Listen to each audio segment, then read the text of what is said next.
সুপ্রিয় বন্ধুরা, আসসালামু আলাইকুম। আপনারা সবাই কেমন আছেন? আমি চলে আসলাম আজকে আমাদের দ্বিতীয় তলায়।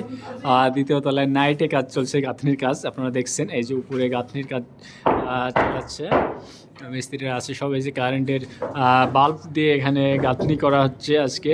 দেখুন এই যে মিস্ত্রিরা সবাই কাজ করছে। আজকে নাইট চলবে, নাইট কাজ হবে এখানে। দেখুন আজকে আমি আপনাদেরকে পুরো বিল্ডিংটা একটু ঘুরে ঘুরে দেখাবো। সেটা হলো যে কি ফলসাদ যেমন হয়ে গেছে, এই যে এখানে তো কাজ চলছে। আপনারা দেখুন এখানে আপনার কাঠের কাজ চলছে। দেখুন কাঠের কাজগুলো কত সুন্দর লাগছে, দেখুন মজার কাজ। এই যে সাইডে হ্যাঁ, এই রুমটা অলরেডি গাঁথা হয়ে গেছে জানালা পর্যন্ত। এটা অন্ধকার রুম, অন্ধকার হয়ে আছে এখন, তাই দেখুন। তো সব মিলিয়ে যাক, আলহামদুলিল্লাহ চলছে।